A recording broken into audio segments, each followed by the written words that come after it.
Ladies and gentlemen, welcome to the 2024 National Latino Advocacy Summit. Please take your seats. We'll begin shortly.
Ladies and gentlemen, welcome to the 2024 National Latino Advocacy Summit.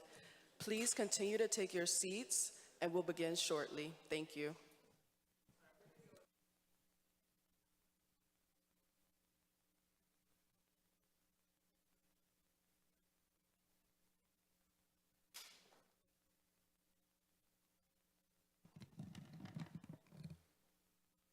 Good morning, everyone. My name is Christine Tamara, and I serve as the Chief of Networks at Hispanic Access Foundation. It is my distinct honor to welcome you to the National Latino Advocacy Summit. Today marks a historic occasion, and as we start the event, we kindly ask that everyone fosters an environment of respect and positivity. Please approach today's sessions with a can-do attitude. We ask that you please silence your phones. Now, I am excited to introduce a very special guest to help us start our day on a high note. Please join me in welcoming the incredibly talented Lineidi Ganao, who will honor us with her rendition of the national anthem.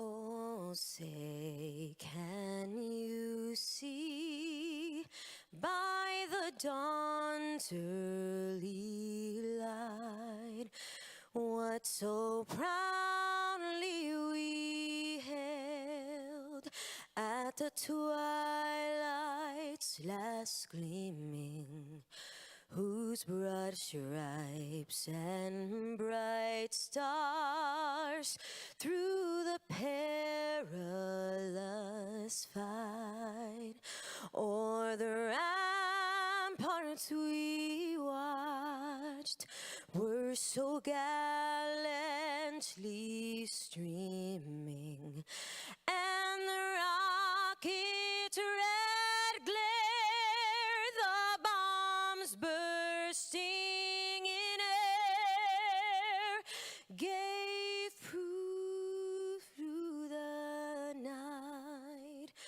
that our flag was still there. Oh, say, does that star-spangled banner yet wave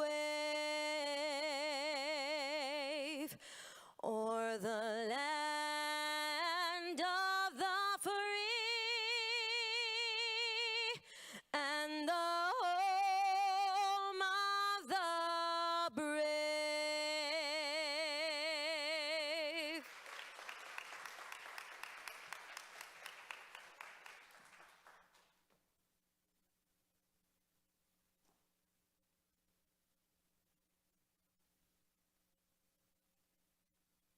And now, one of my favorite parts of today's event, a celebration of our culture through dance and music.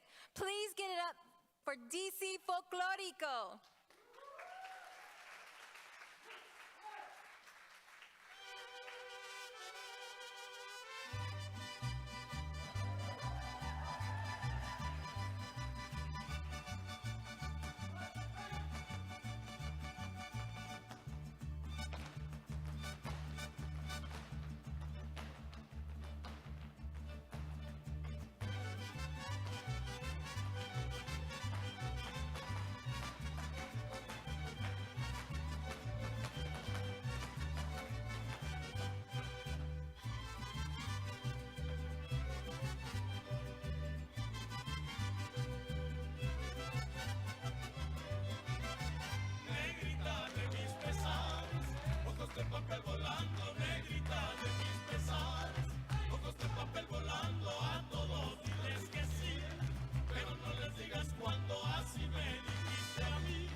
Esa mi negra que la quiero ver aquí, con su rebozo de seda que le trae cada tetilla.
It is my distinct pleasure to introduce the Director of the Office of Faith-Based and Neighborhood Partnerships, Office of the Secretary, Mr. Andres Chonqui Torres.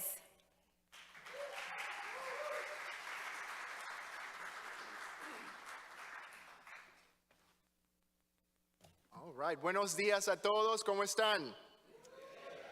Welcome to your Department of Commerce. Bienvenidos a su Departamento de Comercio. Es un honor estar aquí con ustedes. It's a complete honor to be here with you today. I have a few housekeeping items. Please remember to be courteous and generous and respectful of your peers' opinions throughout the event. We have prepared amazing programming for you today from the Lighthouse point of view, keynote speakers, the Secretary, the DepSec, Senator Padilla, and some special guests, all the way to the way that we're going to engage with our elected members, elected Latinos, who are leveraging all these historic resources to our communities. And then finally, we're going to dive deep into breakout sessions when we come back from a delicious lunch prepared by El Tamarindo and our dear friends from Hispanic Access, so that we can dive deep into these breakout sessions on entrepreneurship, data and innovation, climate resilience, and many more things. Who's ready? So, a few housekeeping items. So, the Wi-Fi username and password is up here. It's an old building, guys, so we recommend that you log in to the Wi-Fi if you have to reach out to your supervisors or if you have to reach out to your staff. Okay, and we also have a QR code for those of you who do not speak English or would prefer to listen to these presentations in Spanish. So go ahead and take a picture of the QR code. It's also in your agendas, so that you can listen to our simultaneous translation in Spanish.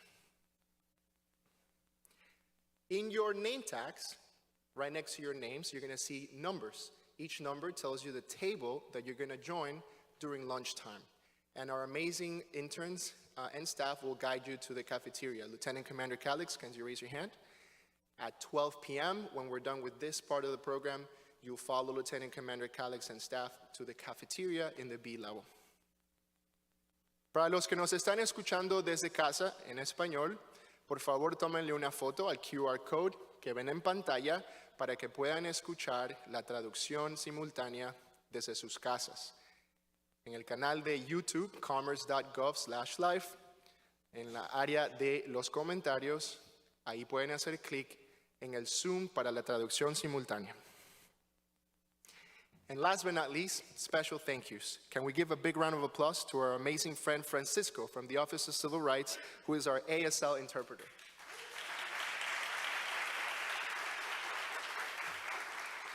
A big round of applause to our interns and staff from the Commerce Department who made this possible. Sergeant Wilcox, Lieutenant Commander Calix, thank you for your incredible work. And our amazing Hispanic Access staff, my dear friend and colleague, Veronica Delgado, Natalie Saracino, and the entire team. Last but not least, our amazing simultaneous interpretation colleague, Natalia Vasquez.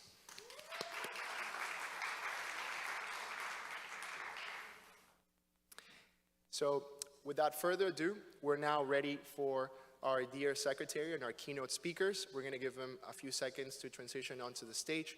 Please take this time to take a picture of the QR code if you require translation, and a picture of the Wi-Fi username and password so that you can connect to things while you're here in the building.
Ladies and gentlemen, allow me to introduce the person who, along Deputy Secretary Graves, commissioned this work and believes deeply in the ability for our communities to work with the Department of Commerce to enact true change. Ladies and gentlemen, our Secretary of Commerce, Gina Raimondo.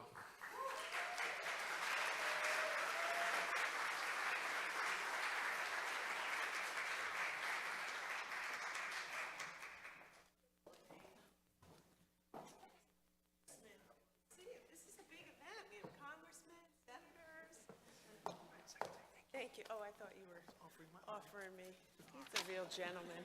He's a real gentleman. Well, thank you all so much for being here. Members of Congress who are here, thank you for coming. Former Secretary of the Labor, Tom Perez, thank you for coming. My own team, Deputy Secretary Graves, Andres, that guy's amazing, just so you know. Yeah, it's true.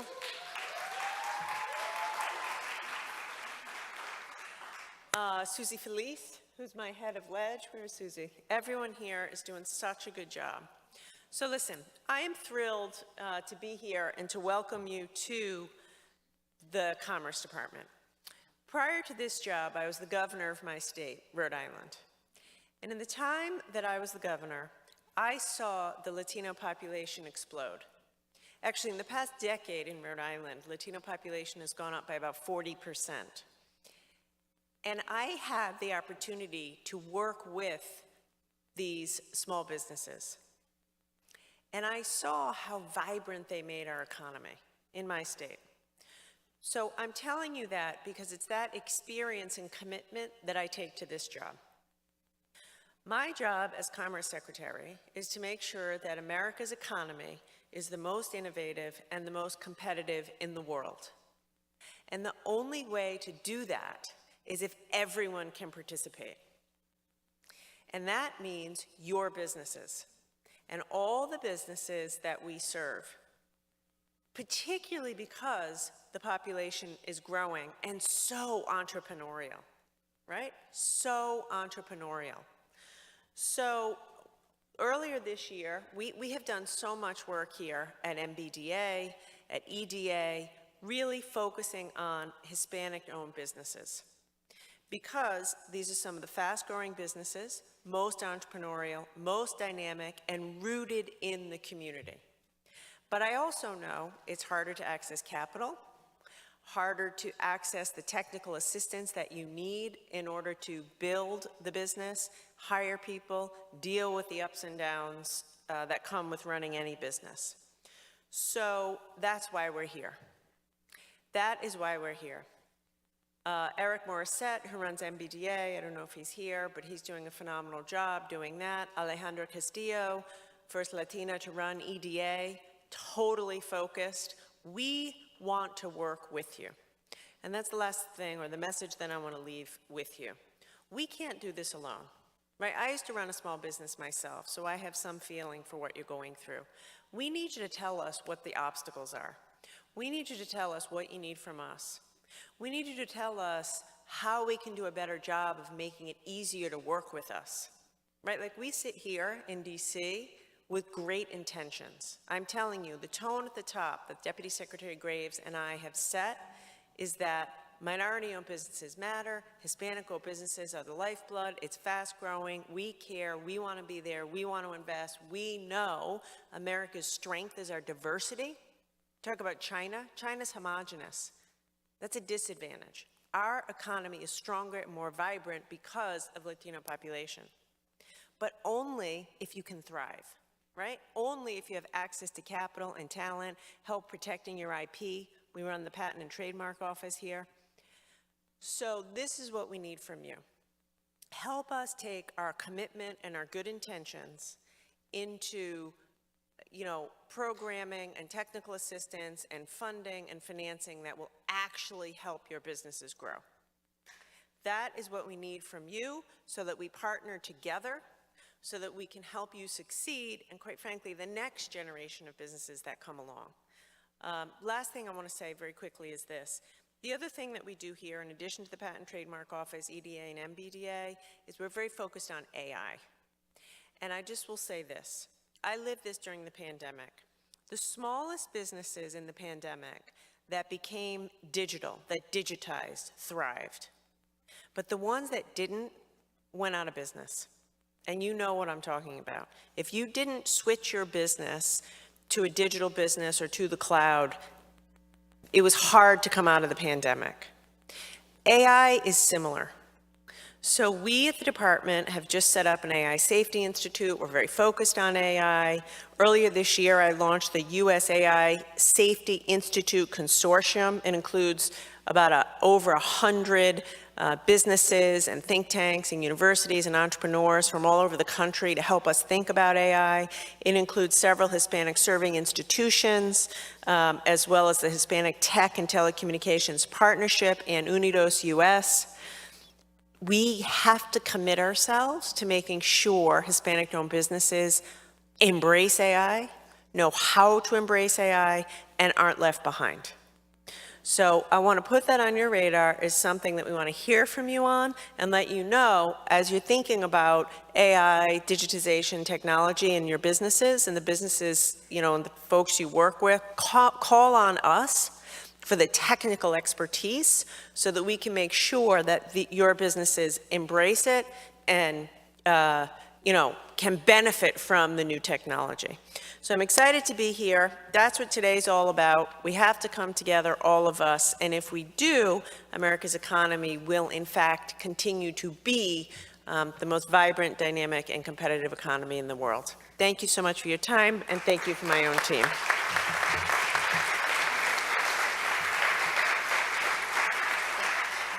Thank you so much. Good to see you again.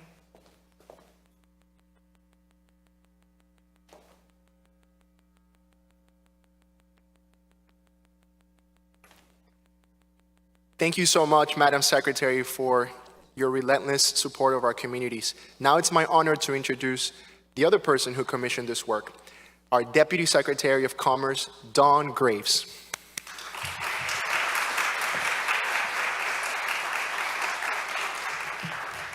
Gracias, Andres. You all know this already, but he is the powerhouse. I think of him as like the Energizer Bunny. He just keeps going and drives all of this work. Buenos días. Bienvenidos al Departamento de Comercio. Many people think of us as the Department of Business, but we're also el Departamento de la Gente y Nuestras Comunidades. We are a department that is focused on ensuring that we're delivering for every community across this country, for every person. We recognize that the Latino community is a driving force in the American economy, and we've made it a priority to help ensure that our community succeeds. As Deputy Secretary, I've had the pleasure of focusing on ways that we can ensure that that economy that the Secretary talked about touches every part of this country.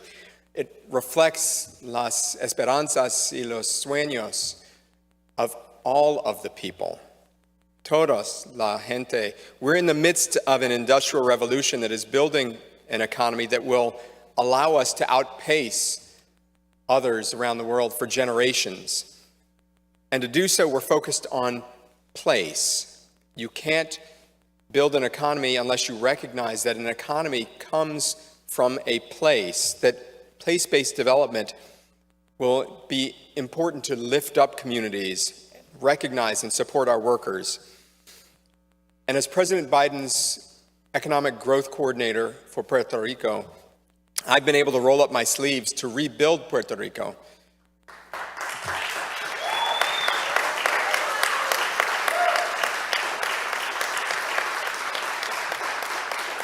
And I should say this is a team effort. I get to be the face, but there is a whole team across the entire federal government working on this effort to rebuild the infrastructure.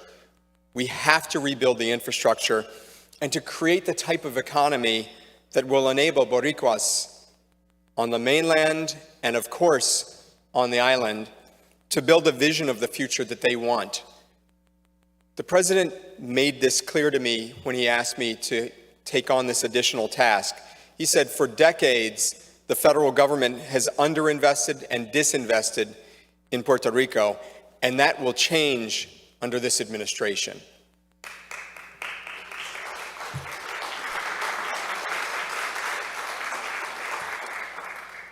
All across this country, we're starting to see the impact that landmark legislation passed and led by our friends on Capitol Hill and signed by the President, the impact that it's having on communities. Legislation like the American Rescue Plan, the Bipartisan Infrastructure Law, the CHIPS and Science Act, and of course the Inflation Reduction Act, powering President Biden's Investing in America agenda and creating an economy that works for every American, especially those in communities that have been underserved for so long, like our minority communities, the types of communities that haven't always benefited from the investments that we're making today. Let me touch on just a very small number of examples. First, we're kickstarting a new generation of American manufacturing and technological innovation through our Chips for America program, reclaiming our leadership in building microchips in this country, taking real action to set the future of American manufacturing dominance in motion. We're also utilizing more than $40 billion, thank you to our friends on the Hill, $40 billion funded by the Bipartisan Infrastructure Law to connect every household, every family, every business to reliable, affordable, high-speed internet. That will allow us to finally close the digital divide in our country once and for all.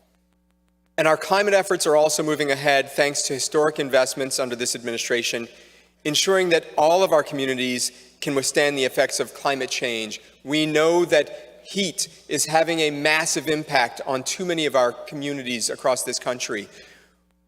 The National Oceanic and Atmospheric Administration is focused on making sure that we are building a more resilient community, that we're taking the steps that we need to mitigate the effects of the ravages of climate change.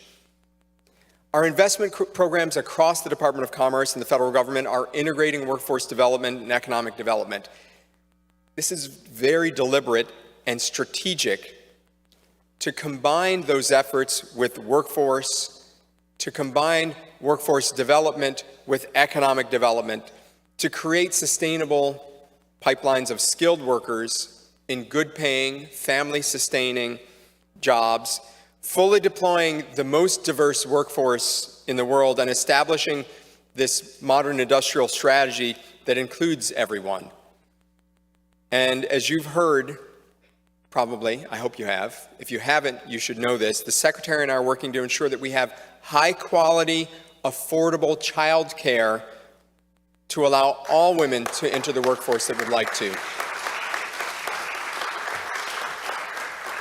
As you can see, we're focused on creating the opportunities that our communities so desperately need so that all Americans can fulfill las esperanzas y los sueños. At Commerce, as the Secretary said, we know that diversity is our greatest strength. And your skills, your partnership, your expertise, your connection, your passion will help us to ensure that all of our communities can write the next chapter of prosperity for our communities across the country. It's now my pleasure to introduce someone that has long been a leader here in Washington, D.C., someone who understands why we focus on people and communities and who continues to deliver every single day. My friend, oh, I'm sorry, I'm not. I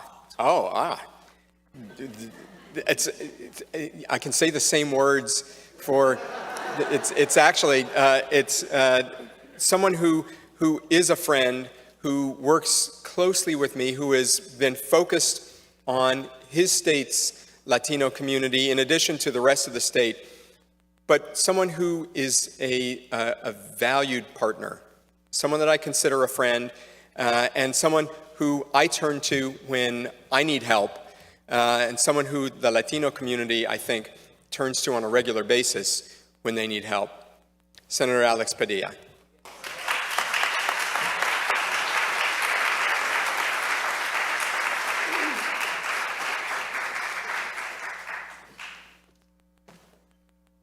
Good morning, everybody.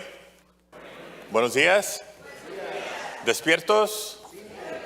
¿Necesitan cafecito? Yeah, I think we all do, right? I think we all do. But thank you so much, Don, for the introduction and for your leadership here at the Department of Commerce. I want to thank you, of course, Secretary Raimondo, and the entire team at the department for your great work each and every day and for helping us or inviting us to be part of this first ever National Latino Advocacy Summit. Give yourselves a round of applause for being here.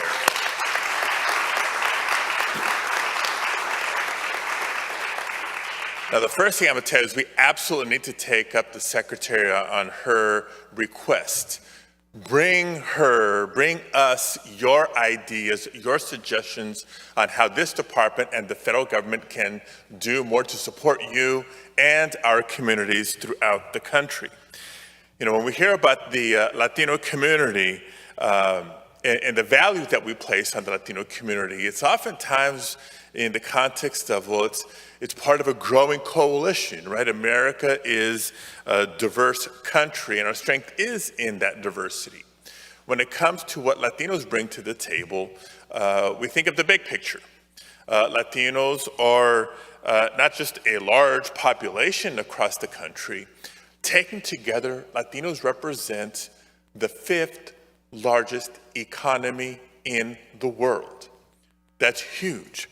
That's powerful. Latinos will make up a quarter of the population by 2050. That's hugely significant. I'm also very intentional when I remind my colleagues in the Senate, you know, when people think of Latinos and economic impact, let's make sure we're covering all the bases. Yes, we're a critical part of the workforce. You know, as evidenced by many of you here today, Latinos are the most entrepreneurial community by the numbers, and we represent a huge part of the consumer base. So we're driving this economy through so many dimensions. And of course, this is 2024. It's a political year, and we're going to hear a lot between now and November about the importance of the Latino vote. You know, I'm reminded of a recent conversation I had with the president, true story. As you can imagine through the news, he and I have had a lot of conversations in the last 6 months about border security and immigration policy. But our last conversation was this. He pulled me aside at an event in Los Angeles, and I think my friend Tom Pettis must have fed him a piece of paper just beforehand. And the president says, Alex, did you know that about 1 in 5 students, K through 12, in the United States is Latino? And I'm thinking to myself, well, I represent California. Proud to be the first Latino to represent California in the U.S. Senate. In California, the statistics is, in California, that statistic is much higher, but I told the president, I said, Mr. President, you know what I call that group? I said, those are the leaders and the workforce of tomorrow. And he left me and said, Alex, that's right. We have to make sure we do right by them because it's in our national interest that they succeed. And so all this stuff I'm sharing with you, I know you've heard it before. It is all true. We should take pride in that. But we also need to be very cognizant that as big as the Latino community is across the country, and you know this better than we do, we're also not a monolith, right? The Mexican-American community in Los Angeles is significantly different and distinct from the Cuban community, the Venezuelan community in South Florida. Very different than the Tejano community in South Texas versus the Puerto Rican community, the Dominican community in New York, and on and on and on throughout the country. Again, even within the Latino community, our diversity is beautiful and it is an important strength. I should let you know that I'm not just proud to be the first Latino to represent California, I'm also the proud son of immigrants, right? That's part of the story that I get to share and include in the Senate. My parents were immigrated from Mexico, my father from the state of Jalisco, my mom from the state of Chihuahua. For 40 years, my dad worked as a short order cook, and for the same 40 years, my mom cleaned houses. And on those modest incomes, but strong values, they raised 3 of us. So I have an older sister who's been an educator her whole life, my younger brother who is back in City Hall in Los Angeles. I'm a middle child that grew up dreaming of either playing Major League Baseball or being an engineer. Statistics told me that it was going to be hard to get from where I was to the major leagues, so engineering was my backup plan. I earned my mechanical engineering degree from MIT and came home to California in the mid-1990s. Now, the state of California politically was very different back then. In many ways, if there's anybody here from Texas, before there was SB4 in Texas, if anybody here is from Arizona, I can say before there was 1070 in Arizona, before some of the national rhetoric that we're hearing these days about immigration and immigrants, there was Proposition 187 in California.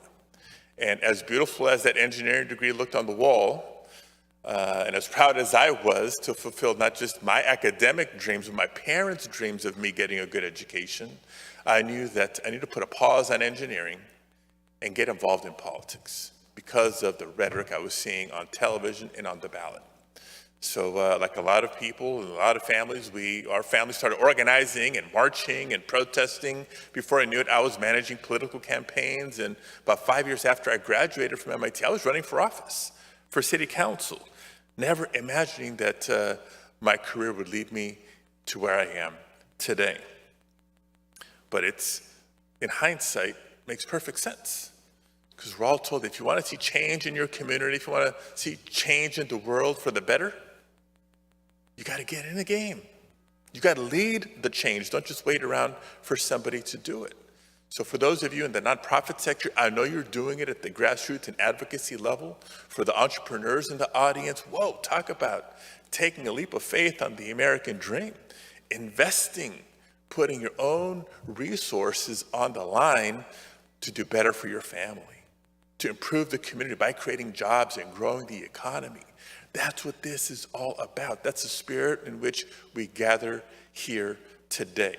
And the Department of Commerce, the federal government, and I'll speak for my colleagues in the United States Senate, we want to help you achieve those goals, achieve those dreams, and continue to strengthen our country. So thank you all for being here. Thank you for committing your time. And I'll turn it back over to our friends at Commerce to continue the program. Thank you very, very much.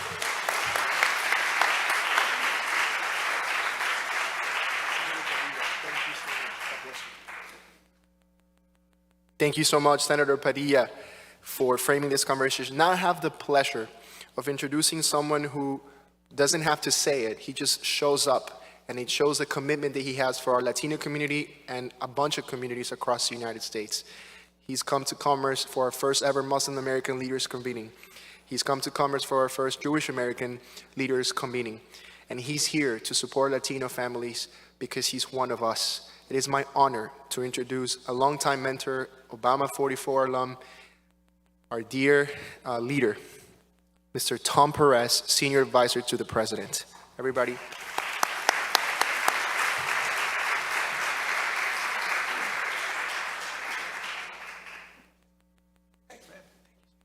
Hey, good morning, everyone. Buenos días. Un honor pasar tiempo con ustedes. See so many familiar faces out there. And, you know, I used to coach baseball, and I see Alex Padilla, and I can't help but say he's got game, because he does have game. And so do our other distinguished speakers. Yo soy dominicano, hay otro dominicano aquí. You know, there's a law against having more than two Dominicanos in one place. So hay otro dominicanos aquí. Oh my God, we have a gang of Dominicanos. Muchísimas gracias.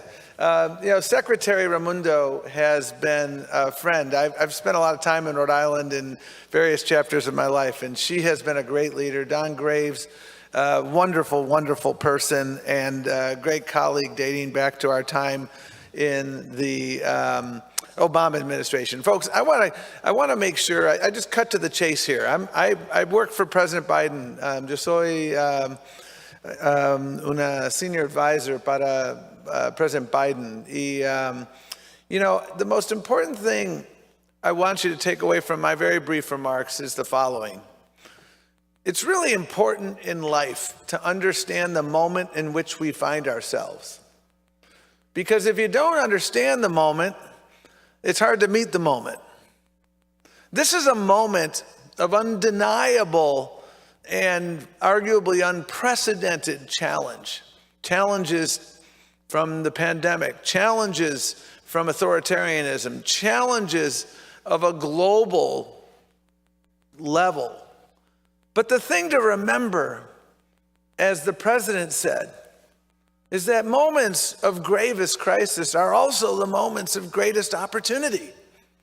You know, I had a wonderful privilege. I never would have dreamed that a Pell Grant kid, you know, who, you know, came here, or his parents came here from DR, and you know, I worked on the back of a trash truck to get, you know, pay my way through college. I never dreamed I'd have these kinds of opportunities.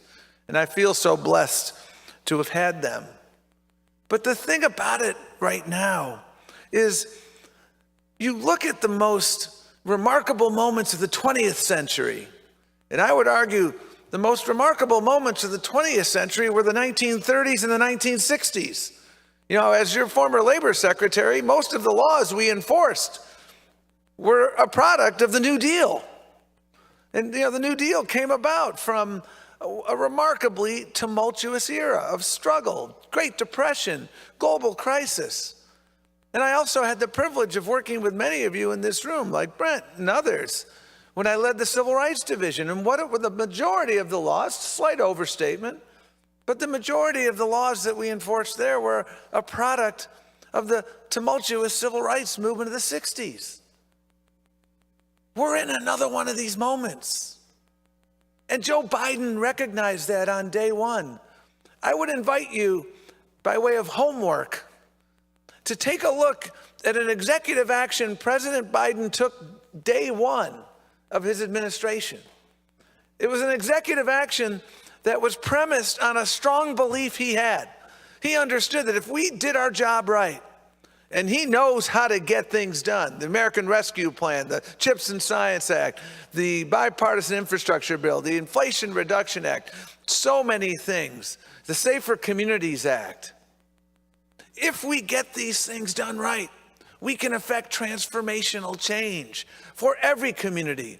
And the executive order that was our North Star and continues to be our North Star was an executive order on equity. Because if you look at our history, our nation's admittedly imperfect journey to form a more perfect union. We see so many moments where all too many communities were left behind. We saw when we had infrastructure investments in the late 50s and early 60s, we saw how infrastructure could expand opportunity, but infrastructure, in fact, divided communities. The old adage, the other side of the tracks, is a very real adage. If you go to Colorado, any of you from Colorado, Aki? Okay, when they built I-70 and I-25, they took out an immigrant community in Denver to build that. You go to Syracuse, you go to Buffalo, you go to Milwaukee. Milwaukee, when they built the intersection of I-94 and I-43, they took out 15,000 black homes, 1,000 black businesses. And so the president understood that we have an obligation to make sure as we move forward that equity is indeed our North Star, and equity has in fact been our North Star. You look at the progress that Latino businesses have had over the course of the last 3 years. You look at the unemployment rate. I'm a geek because I'm your labor secretary, your former labor secretary. I still look at numbers. You know, the unemployment rate was almost 9% for Latinos when President Biden took over. Now it's 5%. Millions of folks working. 300,000 Latino families became homeowners last year. That's the biggest number in 20 years.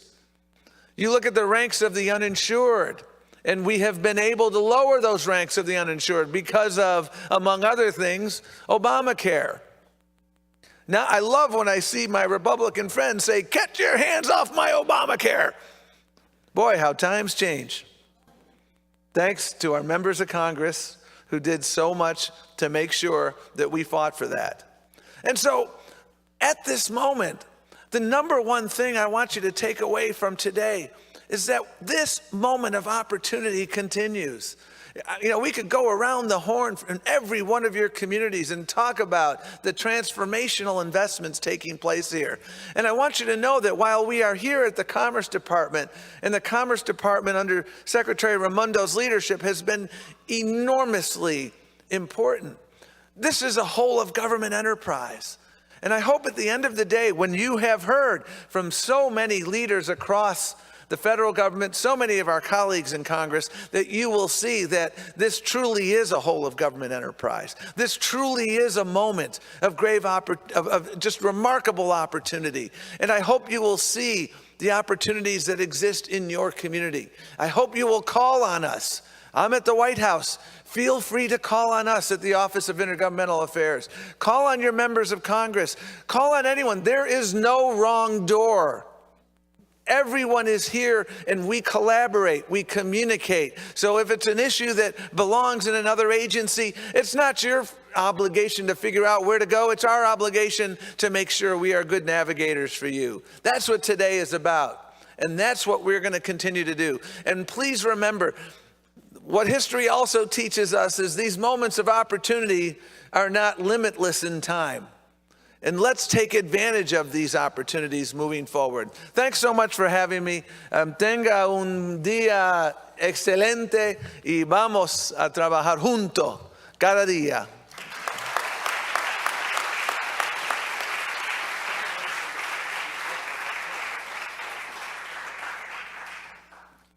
Thank you so much. And it will be an understatement if I didn't tell you that he's going to go to the president and tell him, right, that this work is happening. That's his job.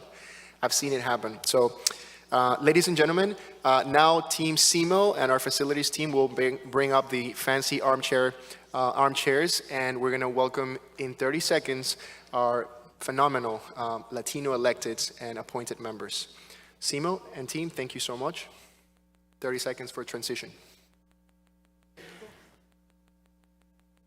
Can we, just another big round of applause for Cisco, our ASL interpreter.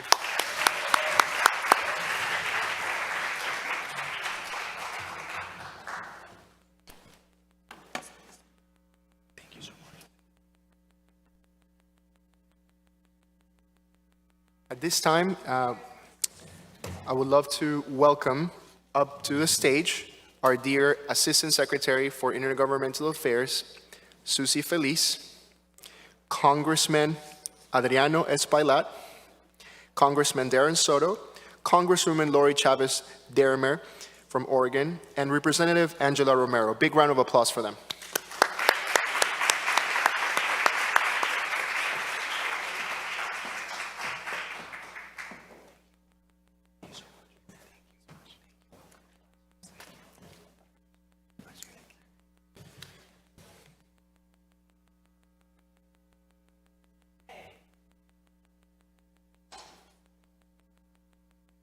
Good. Good morning, everybody. Buenos dias. We heard from our amazing leaders at the Commerce Department, Secretary Raimondo, Deputy Secretary Graves, and had some inspirational words from Senator Alex Padilla. I have the opportunity at the Commerce Department to serve as the first Latina Assistant Secretary of the Office of Legislative and Intergovernmental Affairs. I'm an appointed government official appointed by President Biden and confirmed by the Senate. One of the things that I have been tasked with our panel and with the summit today is to inspire, but also to educate and to empower all of you. So with that, I just want to turn to the panel and ask really just a foundational question. Many of us are firsts. I'm sitting next to the first Dominicano member of Congress, Congressman Adriano Espaillat. Congresswoman Lori Chavez Ramirez is one of the first Latinas and first Republican to serve in the Congress for the state of Oregon. Congressman Darren Soto is the first Floridian of Puerto Rican descent to serve in Congress. And President Angela Romero is the president of the National Hispanic Caucus of State Legislatures, where she leads the first all-women, all-female-led minority in the state legislature.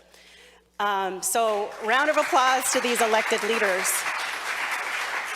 I guess one of the things, I'd love to do for this audience of leaders, we have community leaders, nonprofit leaders, and business leaders, is, to help demystify the elected office, public service. And maybe if we could just go around and talk a little bit about how you each came into your roles and what we can do to continue to lower the ladder of opportunity so that others can follow in our footsteps and become the next congressman from New York or congresswoman from the state of Oregon. And we'll just start with you, Congressman. Thank you, Susie, and thanks to the Secretary Raimondo for hosting this important gathering here, the summit for Latinos, faith, community, business office is emblematic of who we are, right, in many ways. But being the first is obviously a privilege, right? It's an honor, and you carry it on your sleeves every day. But for me, I try to be the best. That's more important to me. And so, because when you're the best, you deliver. When I came to the United States in the 60s on a visitor's visa, my family overstayed the visa.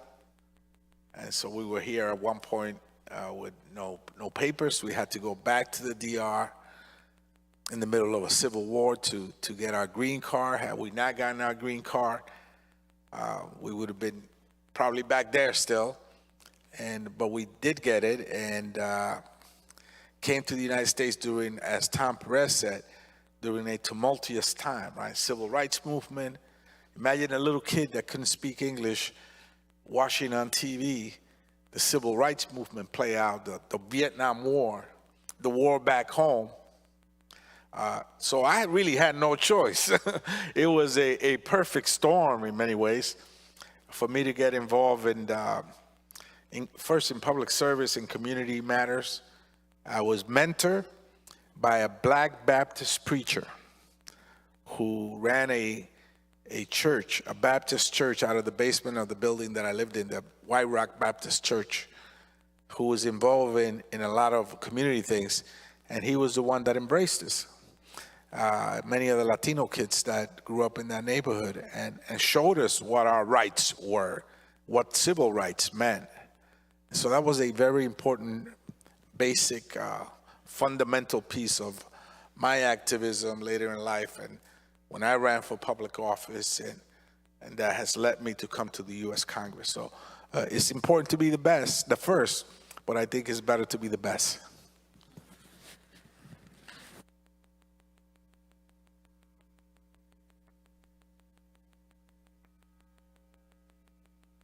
Thank you for having me here. I'm Lori Chavez DeReamer from Oregon's 5th Congressional District. And when we're talking about first, yes, the first Latina ever elected to the state of Oregon, the first Republican woman ever elected to the state of Oregon. Thank you. But when you look back, and I think it was mentioned earlier from a previous speaker, you really don't recognize your path that you're in, and when you look backward, you think it does make sense. You didn't even know you were preparing to represent your state or your constituents until you look back on your life. And when I look before this, I was involved in local politics. I was the mayor of Happy Valley, Oregon, right outside of Portland, and I was the first Latina elected there. I was the first woman to represent a very small community. Before that, I was the first in my family to graduate from college. And when I look back on my grandparents, my grandmother, Nettie Chavez, died at 97 years old with a 6th grade education. And understanding the value that she instilled in my father, Richard Chavez, who is now 80. He was just with me here. And if you could see the pride on their faces to know that you have broken through those barriers.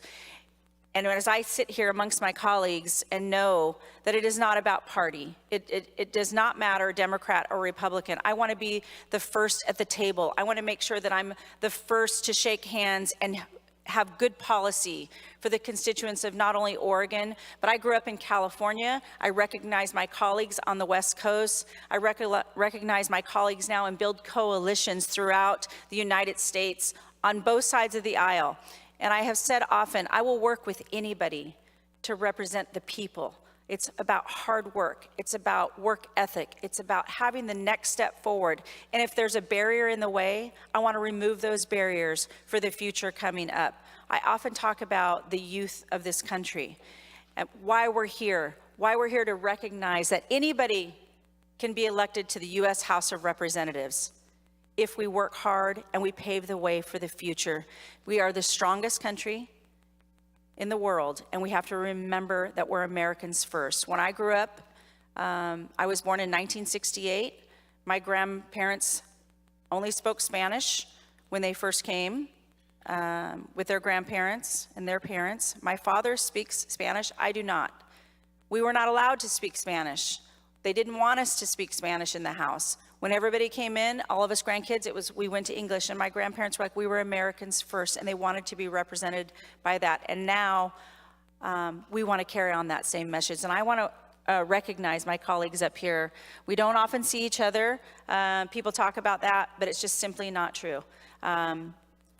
We walk the halls, we shake hands, and I was at the U.S. Supreme Court yesterday, and when we see each other on the floor, if we could just shake hands first and not pay attention to the nonsense and recognize that everybody is a person and everybody should remember where we started, we're gonna see the future for the young people. And I'm just grateful to be here on this stage. And thank you for inviting me. Thank you for having this conversation so we can work to the rest of the 118th Congress together.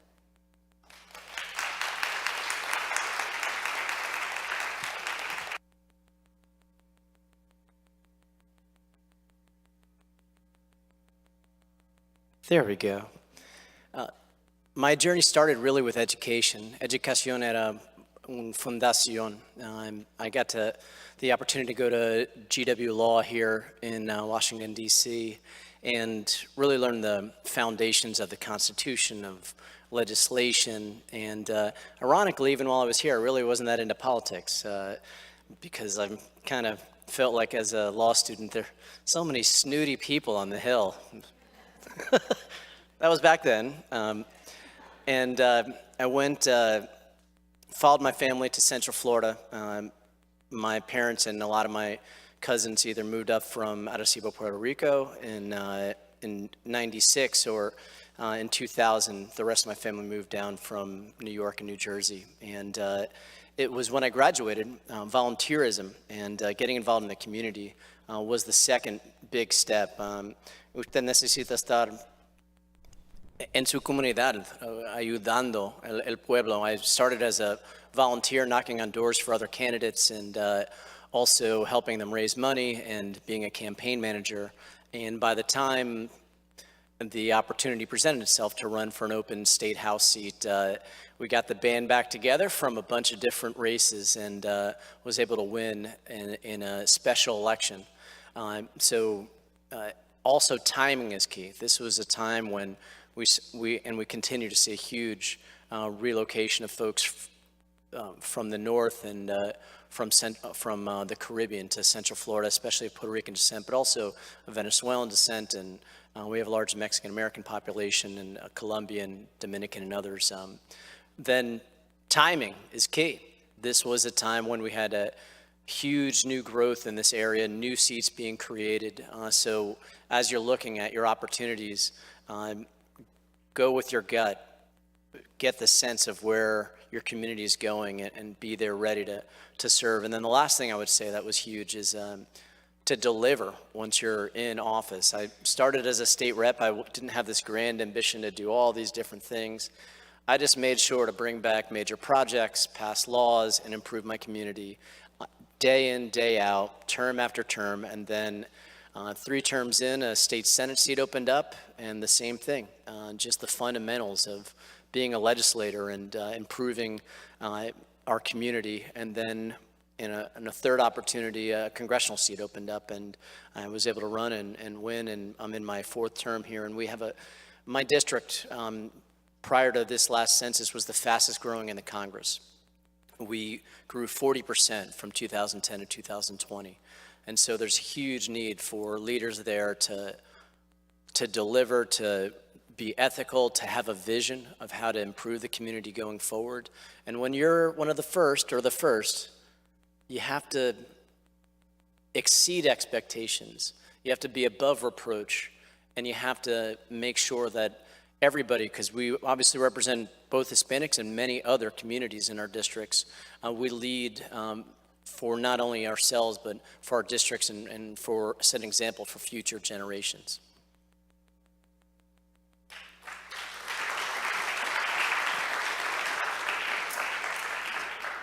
So my name's Angela Romero, and I am not in Congress with the good colleagues up here, but I am actually a state representative, and I was born and raised in Tooele, Utah. And when I tell people that, they want to always know where my family's really from.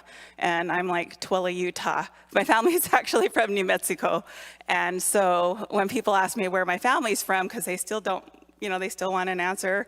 I'm like, prior to 1848 in the Treaty of Guadalupe Higato, my family existed here. And so I think that just speaks for the diversity within our community. And I was raised by my grandparents in Tooele, Utah, like you, that my family didn't speak Spanish in the home because they were persecuted once they moved from New Mexico to Utah. But my grandma gave me that spirit, and it was always about our community and organizing in our community. And I think what's really unique for many of us who grow up in communities where, like, our community is not I'm not of the predominant religion, which is the Mormon Church in Utah. And so my grandma, when I was going into kindergarten, prepared me that people were not going to play with me because of my ethnicity, and she said I would be called names, which happened, and because I wasn't of the predominant religion. So I think being the first in a lot of ways and being an outsider, it kind of gives you that outsider perspective because you're never really fully on the inside. And so when I I wanted to go to college, and my family, I'm first generation as well, they didn't know how to help me with that. And I was able to have some friends who helped me that. So I was one of the first, Latino students from my community in Tuala to attend the University of Utah. And there is where I met community leaders, and I got involved with the Utah Coalition of La Raza. And that changed my life. That introduced me to community organizing. And through that, I got involved with the Democrat Party, because I'm a Democrat. And through that, I met Pete Suazo, who was the first Latino, well, he identifies as Chicano, to become the first state senator in Utah. So I was lucky to find people within our community that mentored me and guided me through my ups and through my downs to be the person I am today. And I'm happy to say I am also the first Latina Chicana to ever lead my caucus. But my colleague who I went to college with, her name is Senator Luz Escamilla, is the first immigrant woman and first Latina to lead the Senate. So the two of us lead our chambers in the Utah House of Representatives. And most people are like, what? But it's true, we're there and we're not going away.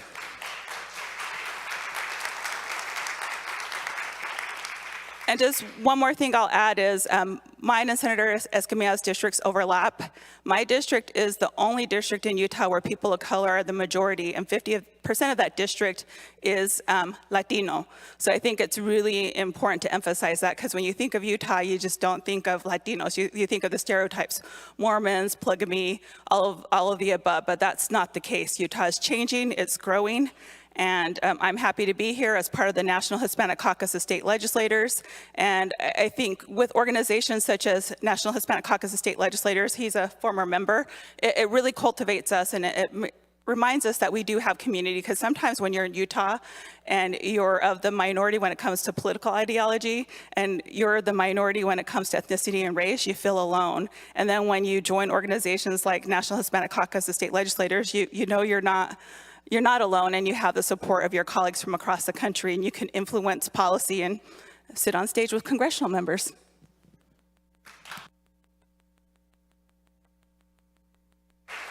So at the Department of Commerce, as was mentioned by Secretary Raimondo and the Deputy Secretary, we are busy hard at work implementing over $100 billion in broadband money and funding to reshore the domestic semiconductor manufacturing industry.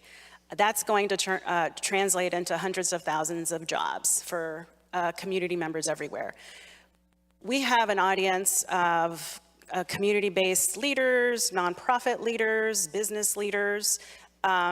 What can you, members of Congress in particular, share with them about the many ways in which you are educating your constituents? And not just about these funding resources. Many of you, or some of you, were actually in office and helped approve funding, the Bipartisan Infrastructure Law and the CHIPS and Science Act in particular. But now everyone is basically rolling up their sleeves and working to get that money out the door, or at least the department is, but for members in particular, you're helping make sure your communities and constituents are aware of the funding that's available and can access them. Can you tell us a little bit about what you're doing and what the folks in the audience can do to partner with their representative in Congress? And before you answer, for Angela, if you could, since we're going to go down the aisle again, if you could share with us a little bit about the work of the National Hispanic Caucus of State Legislators and how you are also working to help kind of educate your district in particular about the funding that's available. And we're going to start with Congressman Espaillat and go down the road. Thank you for the question. Well, obviously, the Biden administration has been tremendously successful in getting Congress to pass the infrastructure, the Bipartisan Infrastructure and Jobs Act, over $1 trillion nationally for infrastructure. But and also, of course, the Inflation Reduction Act, the CHIPS Act. All of these legislative initiatives will inject investment in our community. And the important part of these initiatives is that it has a social equity component to it. The way it's been written, it allows for communities that have traditionally been disenfranchised and left behind to have access to those jobs, to those dollars, to ensure that all boats rise at the same time. In my district, for example, we're building a subway, the extension of the 2nd Avenue subway. It's a $7 billion project. It will connect East Harlem to the rest of the world. A transportation desert will be addressed there. But to me, is not just a subway station. It's an economic development initiative. And so we partner with the City University of New York and the Rangel Center to ensure that we train young people for those prevailing wage jobs that will be generated by that project that will lift them to the middle class, literally. And so often we hear we don't have the qualified folks when you have a project as complicated and sophisticated as building a brand new subway system, which is not the way it was done back in the day with Sandhogs. It's done totally different now. You need people that are trained for those job opportunities. So we're positioning ourselves for that. We have a second project in the Bronx, part of the district, which is the Kingsbridge Armory project that this department has visited there. And that should be an economic engine to rebuild the economy of the Bronx that has lagged behind for far too long. So these legislative wins in Congress translate into tangible things for our communities, and that's simply called a job. And so we got to be ready at the starting line. When the rubber meets the road, we have to be ready there and have the qualified folks there and the local infrastructure to ensure that we not only benefit from the initiative, but that economically it lives our community. So I'm excited about the things that have been passed in Congress. I think they're unprecedented in many ways, and I think that we're well positioned to benefit from them. Yes, I want to talk a little bit about this from the local perspective. Before I came to Congress, I mentioned I was a mayor, a business owner, a mom, and recognizing one of the reasons I ran is oftentimes when policy comes out of Washington, D.C., it doesn't land on the ground as it was intended, and it makes it very difficult for communities to access, whether you're talking about any sort of funding source that has been approved by Congress, it doesn't get in the right hands and it doesn't get applied on the ground. So receiving it from the education perspective, I work a lot on expansion of Pell Grants, a lot on apprenticeship programs, recognizing that in our community colleges, we need more certificate-based programs so that when we're working with our business communities, they have expressed to us where the lack is, where the divide is, where we can't access new students, if it's an urban-rural divide, if it's a program that has not been expanded, and that's what the businesses are asking for, and making sure that we pair those two things together. So oftentimes, I'm on Education and Workforce, I'm on Transportation and Infrastructure Committee, and I'm on the Agriculture Committee. Those are all committees that really tie federal funding with on the ground and getting those jobs done. One of the things that we heard in all three committees across the board is if we do have an expanded workforce, families are having a hard time with childcare. Understanding that we don't have access to childcare in this country, and if there is available, it's a 30-minute drive.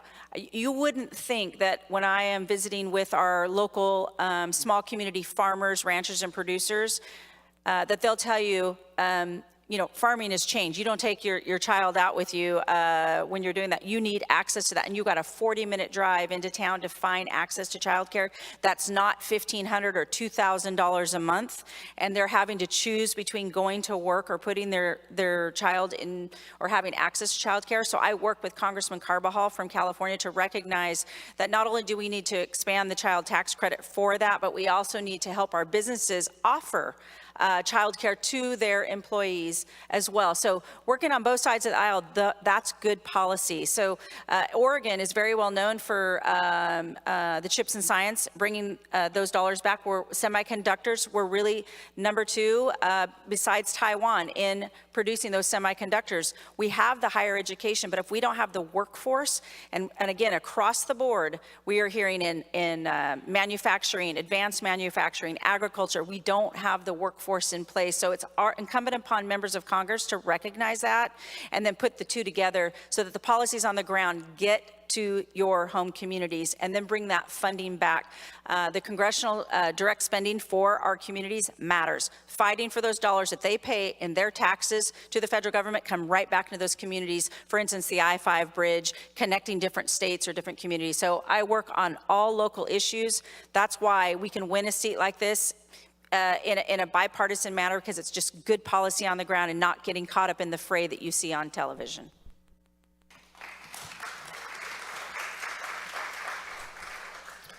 So slowly but surely, the nation is realizing we had the most productive Congress in 50 years last term, where we passed the American Rescue Plan to get us out of the pandemic, the largest infrastructure law since Eisenhower 70 years ago, the CHIPS and Science Act, which has tripled factory manufacturing across the nation as we're bringing back microchip manufacturing and other advanced manufacturing. Of course, the Inflation Reduction Act to help boost clean energy manufacturing and also lower healthcare costs. I'm privileged to be on the Energy and Commerce Committee where we wrote all those bills. I got to be in the room as these bills were being drafted, as we passed them out of the House, and we were thrilled to work with our partners in commerce. This means there will be in excess of $3+ trillion in funding opportunities to help rebuild the nation and advance us to the next generation over the next 5 to 10 years. And the first advice I could give you is, well, know that there are opportunities. The Biden administration has put forward the Justice 40 initiative, which is their goal to ensure that about 40% of these contracts, this spending, goes to minority communities. So right away, you have a broad and bold goal to ensure that minority communities are participating.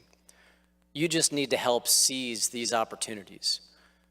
One of the first pieces of advice I could give you, a lot of this is going to flow through local governments. And so make sure you're partnering up or bidding on these local government projects, everything from local roads to removing lead pipes, to brownfields, to rural broadband and improving high-speed internet. All those, they're going to flow through the states, they're going to go to the local governments, and they're going to bid out to local contractors.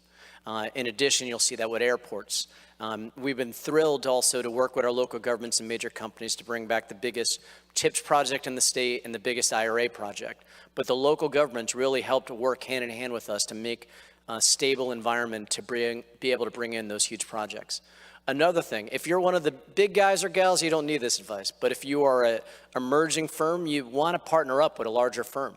You can help them meet this Justice 40 initiative by being a minority subcontractor, which brings me to my next point. You want to have your minority business enterprise certification. Normally, if you have it from one of your major local governments in the area or with your state, it'll be accepted by the federal government. You are running blind, you're running without getting the advantage of the Justice 40 initiative if you don't get your minority business certification. As a commercial attorney, I could tell you, these are long, they're annoying. You're gonna have to find birth certificates and old addresses and all this paperwork. But you have to navigate through it, or else you're not gonna be able to enjoy getting some of those advantages. In addition, locally, we provide technical assistance. We can get the Department of Commerce. We can get the Department of the EPA. We could get the U.S. Department of Transportation to come in to meet with stakeholders, whether they're small businesses, whether they're local governments, which again, those are key, to help you on the front end when you're applying for different grants or when you're gearing up to make a bid on a major project. Once that bid is submitted, then you're in the blackout period. So you need to prepare well ahead of time to make sure your bid, your contract, your grant, whatever you're working on is airtight, and work with your members of Congress because they're just dying to give you good advice until it comes to the bidding time, and then boom, they're not going to say anything to you. Lastly, we have a grant newsletter we put out every month. I was blessed to be nominated by the leader Hakeem Jeffries to be on the Regional Leadership Council. Our job is to implement the CHIPS Act, the infrastructure law, the Inflation Reduction Act. And so I work with colleagues all throughout Georgia and Florida to help bring home major projects. And I can tell you, if you work with consensus, you have local vision, you're aggressive in applying for these things, your communities can be lifted up and you can be a major part of it. But you can't sit on the sidelines. You have to do these various different steps and be savvy. This is complex stuff.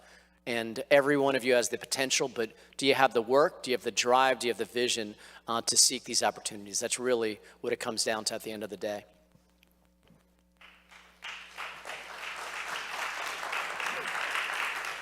As the I was president-elect at the time of the National Hispanic Caucus of State Legislators. I really want to thank this White House in particular and Vice President Kamala Harris for bringing us to do some roundtable conversations about how do we go forward when it comes to infrastructure and inflation. But I also want to talk about the local government level, as pointed out by the Congresswoman.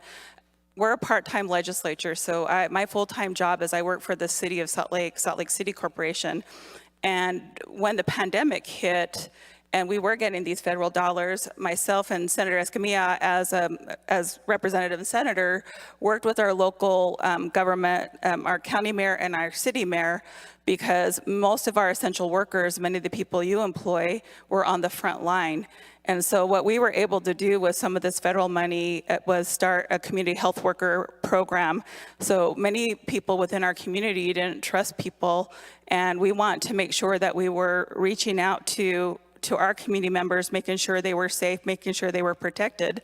And the way we did this was through the community health worker program. And we were able to pass legislation the following session to certify our community health workers. And so we wouldn't have been able to do that without that federal funding. And really at the local level is where a lot of these resources are going in. But we can also be creative as state legislators when it comes to protecting us and our businesses.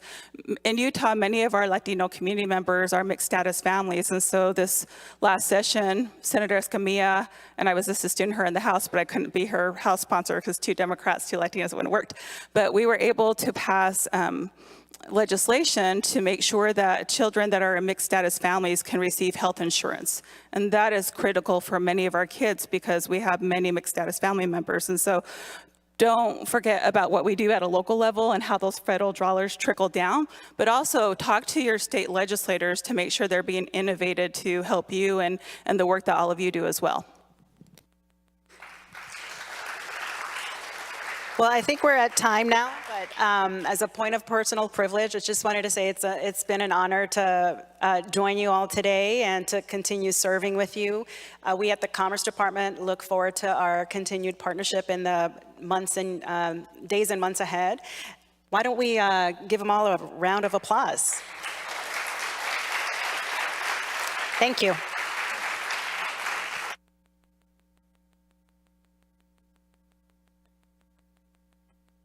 A big round of applause to Assistant Secretary Susa Feliz. And to our Latino elected and appointed officials.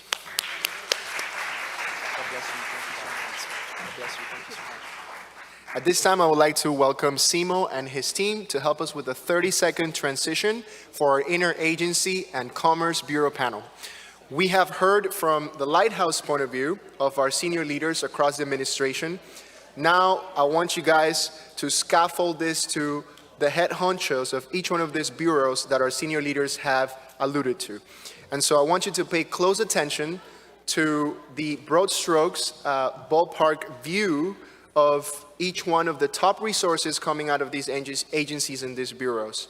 And as soon as we finish with this interagency panel, we're gonna go ahead and dismiss you guys to a delicious lunch. I think you don't not want to miss this in the cafeteria. You're gonna follow our amazing interns. So to begin with and to take advantage of time, I'm gonna call up my dear friend, Miss Laura O'Neill, our Director of the Office of Public Engagement, so that she can introduce herself and introduce our amazing interagency panel speakers.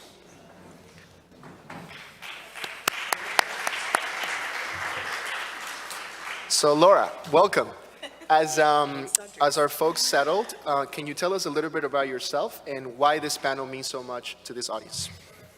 Absolutely. Hi, everyone, and thank you, Andres, for organizing today's event. Thank you all for being here and visiting the Department of Commerce.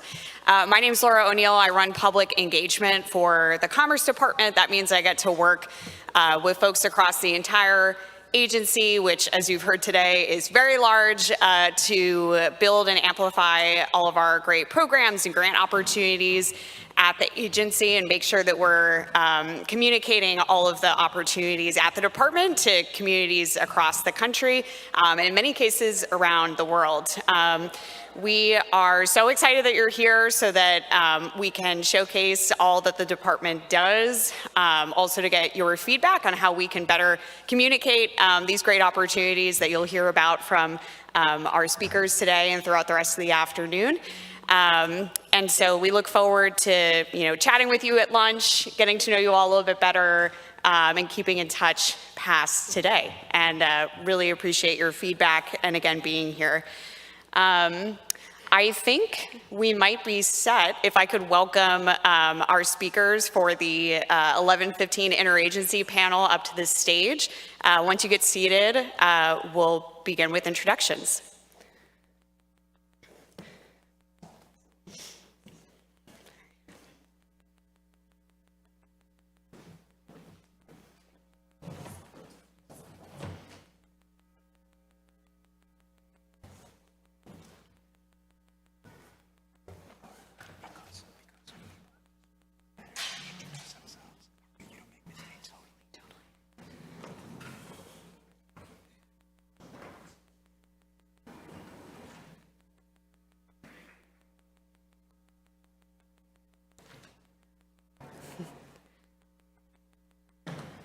All right. Hello, speakers. Thank you for being here. We are very fortunate to be joined by experts and leaders from programs that are critical to the department, as well as some of our colleagues from the White House and what we call the interagency, folks who are in leadership positions running programs at partner federal agencies. And so I'm going to go down the line, let them introduce themselves. We'd love to hear a bit about your work, how you partner with the Latino community, and any specific grants, technical assistance, programs that you want to make sure that folks take away from today. So if I could start with you, please introduce yourself.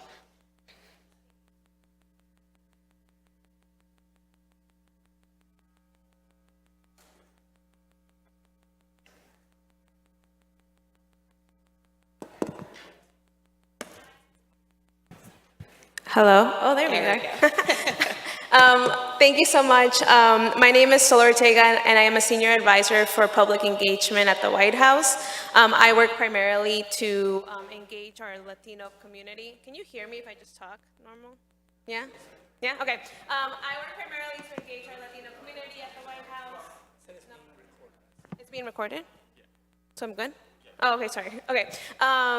And our Office of Public Engagement is comprised of multiple liaisons to target different populations of the community so that we can make sure that we are working really closely with our agency partners as well as with our community leaders to get the resources that the administration has put out for the community into the hands of the community, but most importantly to bring in feedback from the community into the administration and the way that we do our policy and the way that we delve out our grants. Our office, like my boss likes to say, we have 2 ears and 1 mouth for a reason. We want to hear more than we actually talk to you all because like the panel before us, right? We can be putting a lot of things out in the federal level, but we don't actually know whether or not it's hitting our communities, if it's hitting real people. And we really do work really closely with a lot of you all who are here today. And we want to continue that partnership so that we can know where we can continue to improve because equity is one of the administration's top priorities this entire 4 years, and we want to continue doing the work for as long as we can. So that's a little bit about me and our department. Good morning, everybody. I'm Lori Arguelles, and I'm the Director of Strategic Communications and Partnerships at the National Oceanic and Atmospheric Administration here in the Department of Commerce. Buenos dias. And you may or may not know that NOAA touches your life every day. Anybody check the weather forecast this morning? Guess what? That came from NOAA. If you ate fish, especially from marine species, anybody eat fish on a regular basis? Well, we help make sure that that fish gets to your plate in a sustainable fashion. And there are many other ways that NOAA touches your life. I'm particularly proud today to talk about some of the relationships that we have with environmental groups that are in the Hispanic community, like Latino Outdoors, Green Latinos, and the National Hispanic Access Foundation, among others. And so one of the things that we try to do is make sure that our materials, which are vast, if you've ever been to NOAA.gov, you can appreciate that we have everything from the surface of the sun to the depths of the sea, to make those materials available in languages that are accessible to people who really need them. We're coming up on hurricane season. In fact, we're doing our hurricane outlook a little bit later on this week. And so we know that there are times when it is literally life and death to be able to understand what this world around us is going to offer us on any given day. And in addition to that, we do have a wonderful educational program in honor of Jose Serrano. We have an education partnership program with minority serving institutions. And we are very, very committed to getting young people into the pipeline for all the types of jobs that NOAA can offer. Everything from the sciences to engineering and technology to people who do what I do for a living and communicate. And so I would also offer that the Bipartisan Infrastructure Law and the Inflation Reduction Act are two very robust sources of funding through NOAA as we look at environmental resilience, coastal resilience, adaptation to the changes in the world around us. And so please be sure to check out NOAA.gov and think of us as you check the weather tomorrow for what you're going to wear.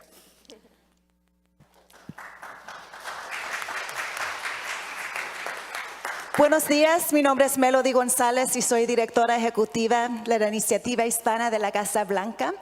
I begin in Spanish because it is the language of my community, our family's roots. I am from San Diego, California, Mexicana, and work under the leadership of our education secretary. Gracias. I work under the leadership of our education secretary, Miguel Cardona, who is a huge champion, constantly reminding this nation that bilingualism is a superpower. So know that you have a champion in the Department of Education. Our White House Hispanic Initiative has existed since 1990, and when President Biden took office, he expanded our scope to add equity and economic opportunity into our title and the scope of our work. So we focus on moving a dozen cradle-to-career policy goals in partnership with the White House, our Department of Education, and our federal agency colleagues. We lead a President's Advisory Commission on Hispanics with 21 phenomenal leaders from across the country who are tasked with making recommendations to the President through our office in support of the Latino community. They met here actually at the Commerce Department a few months ago, and most recently in May in the White House. Those are public meetings that we encourage you to participate in, and we welcome public comment through that process as well.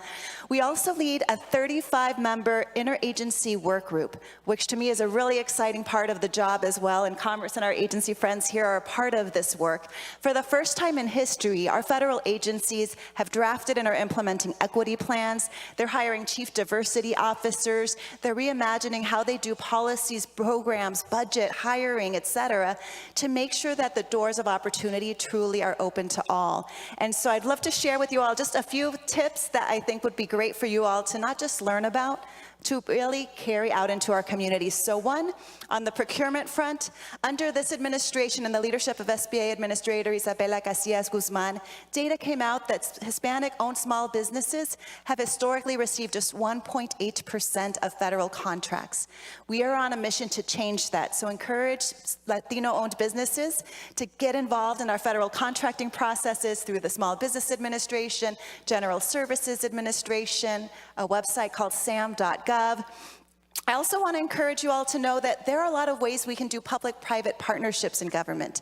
And this is particularly critical from the education front as we think about how we invested in the American Rescue Plan, and those funds are going to have to start to end, and we need public-private partnerships to continue a lot of the work that we need and services that we need for our students.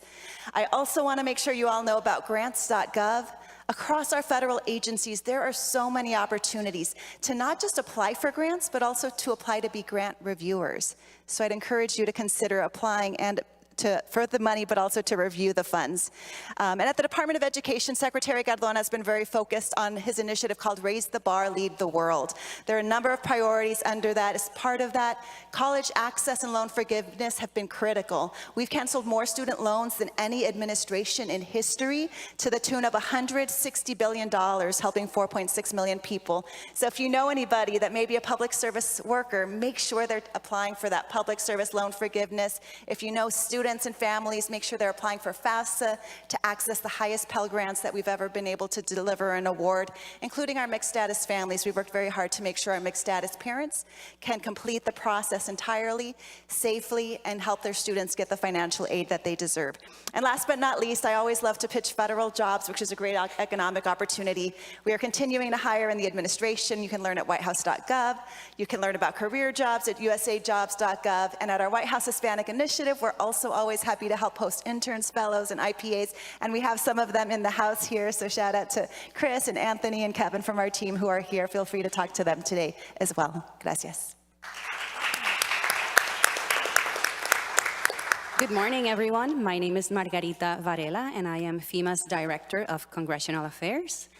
As you know, climate change continues to pose a threat to individuals, families, and communities across the nation. So we need to work together to make sure that people understand the risks and also that they act and get prepared as these potential disasters can impact them. Now, FEMA is prepared. We are ready. We have been working with local governments, nonprofit organizations, and communities throughout the year to make sure that they receive the technical assistance and also the resources that they need to respond. As part of that, we have been providing trainings, including thousands of hours of training for emergency managers. We have been making sure that our contracts have been updated and that we have support contractors available, for example, to translate and communicate with our communities and the people that we know speak Spanish and other languages. And we have also restocked some of our warehouses to make sure that we have housing, temporary housing available, which sometimes is needed when there are fires or hurricanes. So we have been working very hard, and we want to make sure that we continue partnering with you to get the message out there so people also do their part and get prepared. Having said that, as members of Congress mentioned earlier, Congress and the administration have made trillions of dollars available to communities to make sure that we are updating our infrastructure and improving our competitiveness. So FEMA has millions and billions of dollars available to invest.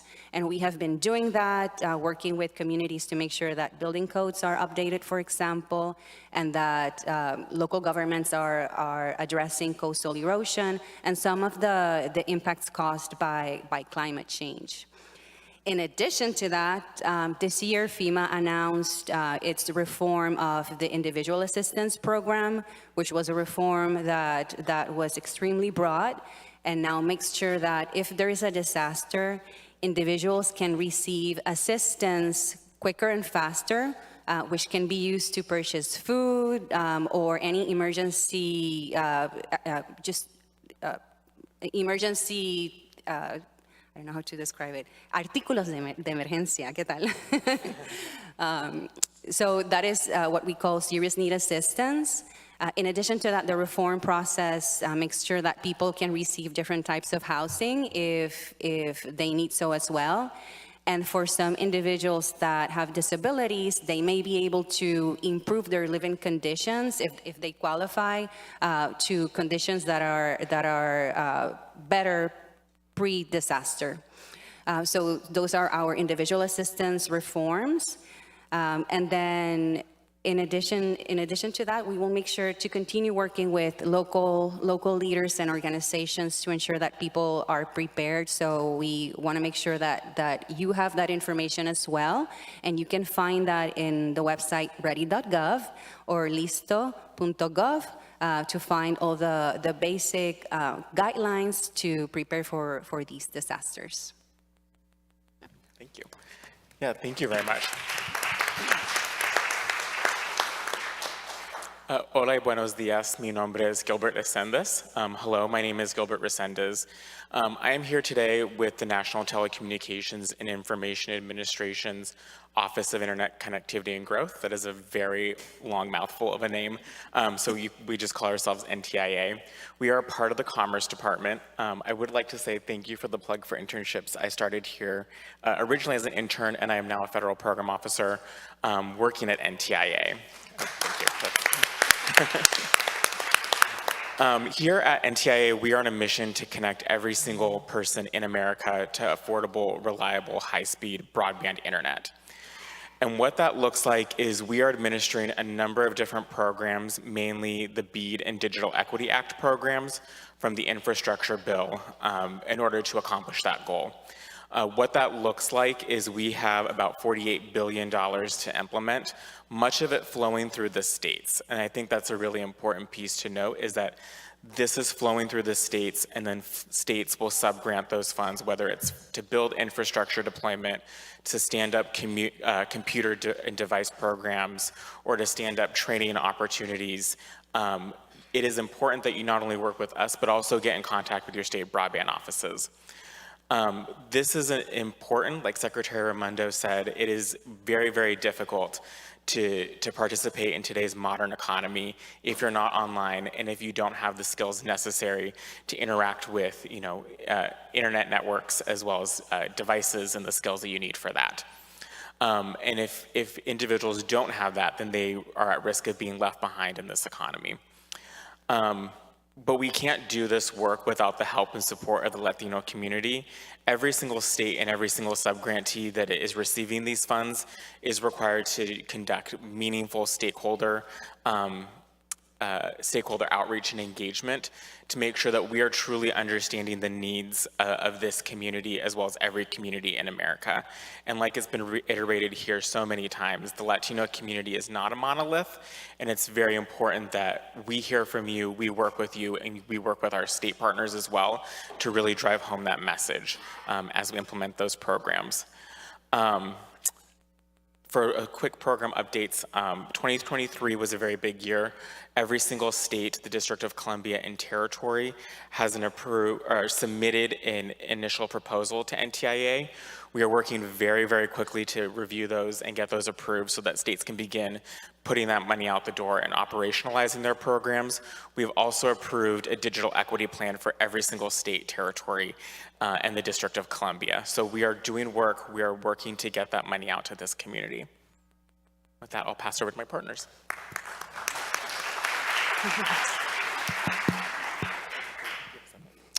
Buenas tardes, good morning, buenos días.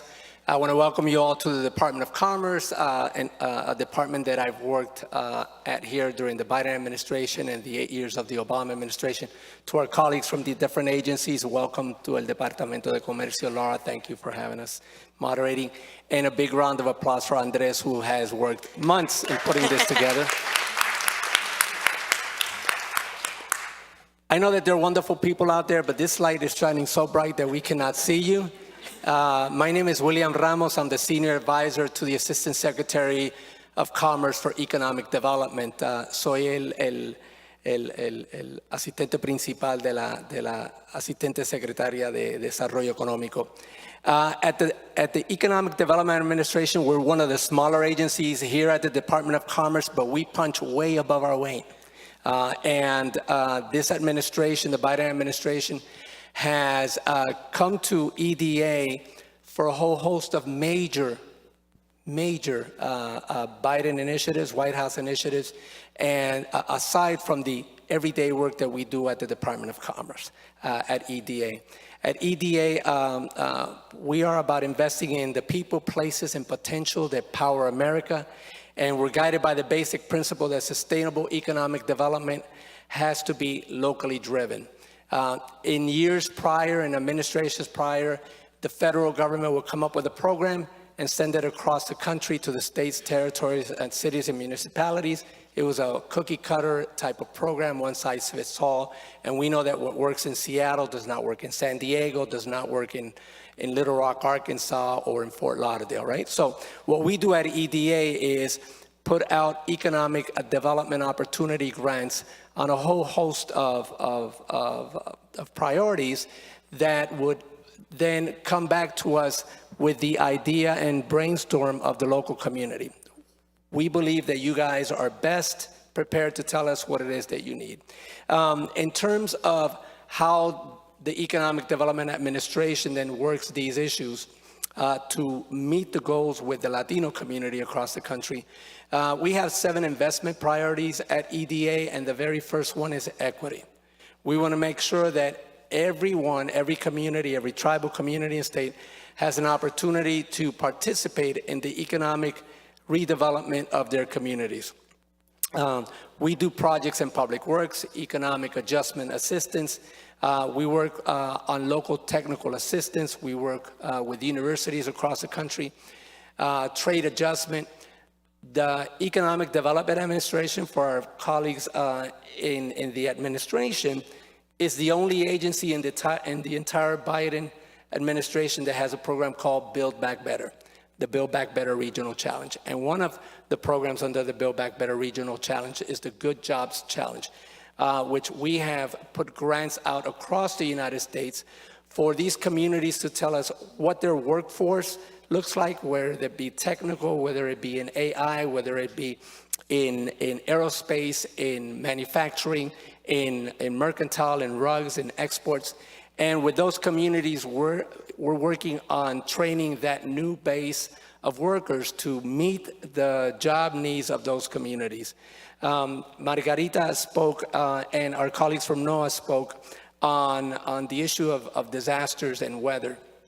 The Economic Development Administration, under the FEMA framework of the National Disaster Recovery Framework, every time there is a disaster, a natural disaster across the country, everyone hears FEMA goes in and starts working in that community.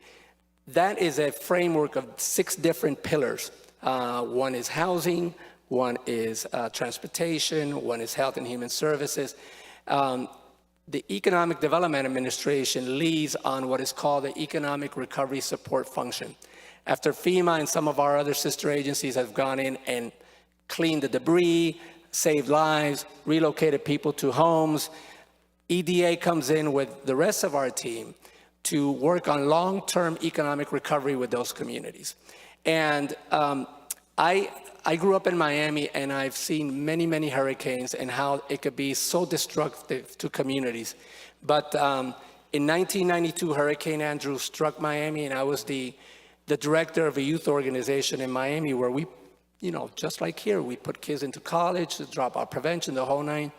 We were a small agency. Because of that hurricane, we grew by over 450% because we were of the mindset that don't let any crisis go to waste.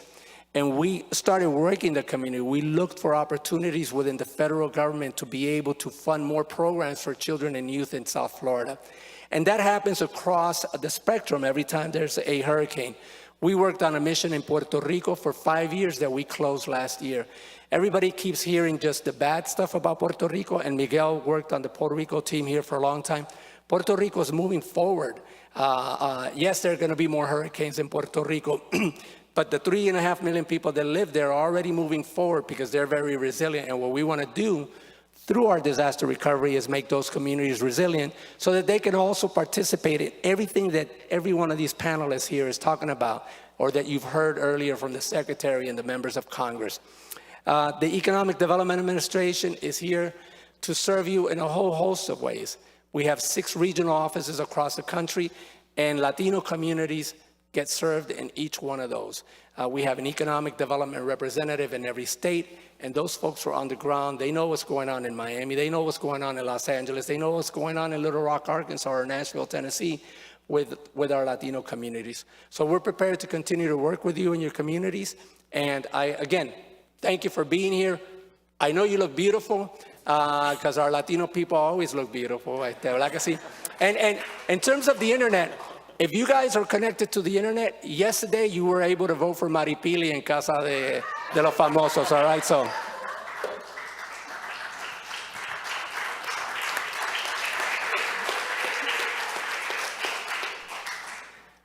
I know it's almost lunch, so thanks for bearing with me. Hi, everyone. I'm Emily Ruskin. I'm a senior policy advisor for the Chips for America program office, which it's been mentioned a few times this morning. It's a $52 billion bipartisan act that was passed in 2022, focused on reshoring the semiconductor industry and staying at the forefront of that research and development, and doing so in a way that creates shared prosperity. So when I'm talking about chips, I'm talking about the things in your computers, your phones, your cars, but also your toasters. They're in everything. And so they really are critical to national economic security. So the $52 billion are unlocking hundreds of billions of dollars more of private investments across the US. So if we start to think about the workforce needs, the estimates, conservative estimates of just the program-related investments alone are for maybe 100,000 construction workers to build these manufacturing sites, these fabs, around 90,000 people to run them. And that's not even starting to get into all of the things incumbent in running a business, right? HR, legal, childcare, all of the things that go along with it. And so the workforce needs are very great, which is why it is a all hands on deck moment, and we cannot do this without everyone being involved and everyone being engaged and everyone having a chance to be a part of this industry, which is why we've been really intentional to reach out and connect with Hispanic communities across the US through Hispanic serving institutions, civil rights groups, community-based groups, faith groups, chambers of commerce, because we need and we want everyone to be involved to be successful and to have a sustainable, skilled, diverse workforce.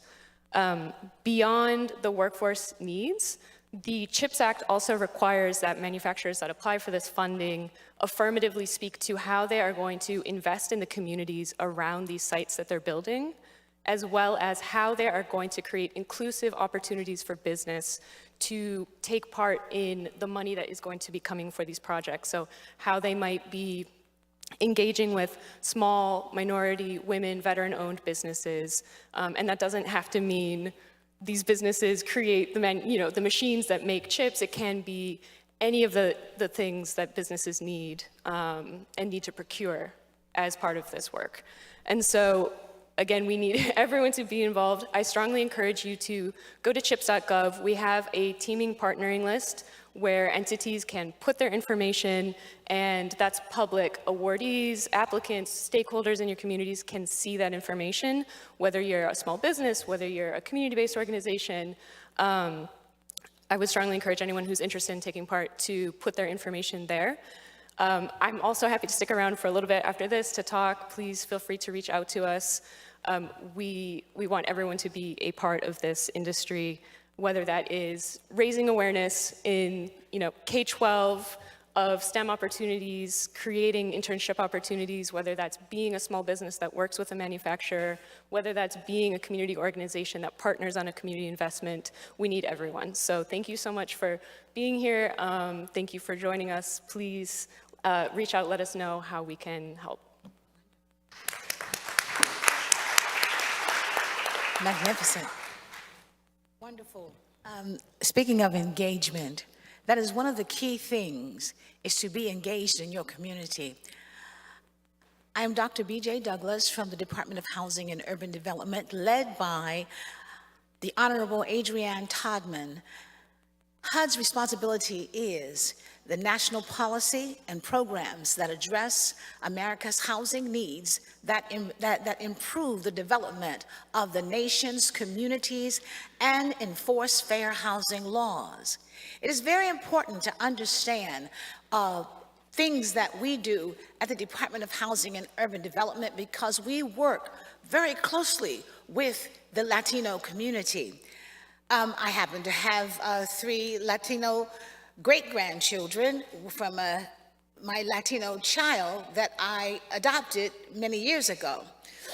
Our resources is housing, buying a home, home improvements, HUD homes for sale, helping homelessness, and veterans and HUD-VASH, fair housing, lending, and housing discrimination, helping disabled people, and eradicating lead hazards. That is one of the things that is plaguing many Latino communities in this country.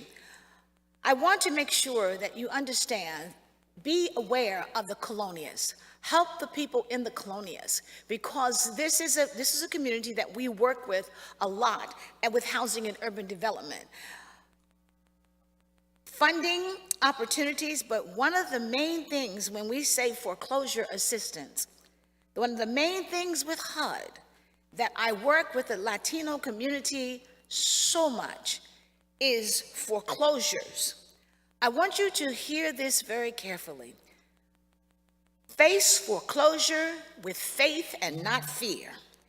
If you have foreclosure problems, find a housing counseling agency. Don't get afraid and move out of your house, or don't listen to someone who comes knocking on your door and says that I now own your home, because this is what is happening all over the country, especially in New York. Many people are in the Latino community are plagued by problems that started way back before President Biden came into office. And the president is doing such a great job and has charged us with making sure that we help everybody to overcome all of the problems that are happening right now within the Latino community. We are passionate about this. Don't be afraid when you find yourself 2 months behind in your mortgage. Now, this is going to sound, I hope you hear this. Get help, because once you are 1 month behind, your credit is already ruined. So don't go and running out when you're 2 months behind, trying to sell everything and try to make sure, oh, I can't get 3 months behind because then I'm going to get foreclosed on. Well, when you're having problems with foreclosure, 3 months is almost magic, because that's when you will be able to take advantage of forbearance agreements. You will be able to get help from housing counseling agencies. You will be able to get many more things than you actually believe. But if you rush and move out of your house, or if someone scares you and tells you that they own your home, don't believe it. Call a housing counseling agency. If you write us at partnerships@hud.gov. We will give you all of the information that you need in order to face foreclosure with faith and not fear. Housing and Urban Development, we are there to help you. Thank you.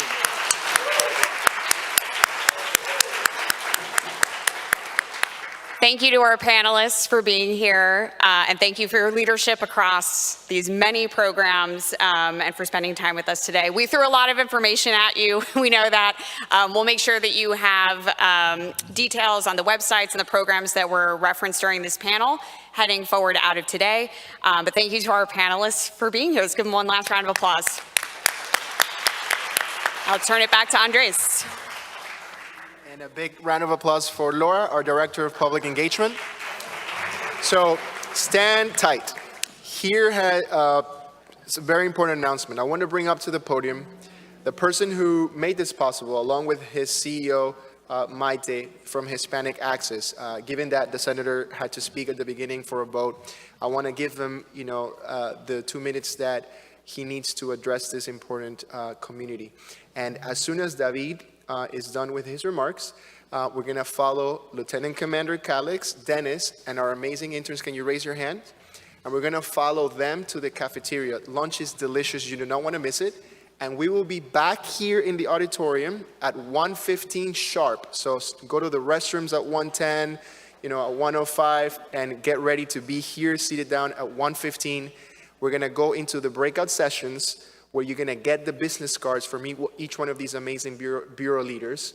And you're going to start planning roundtables and important follow-up meetings with these important agencies. So do not forget, 1:15, we're back here for our breakout sessions. Thank you so much, and help me welcome Mr. David Armijo from Hispanic Access.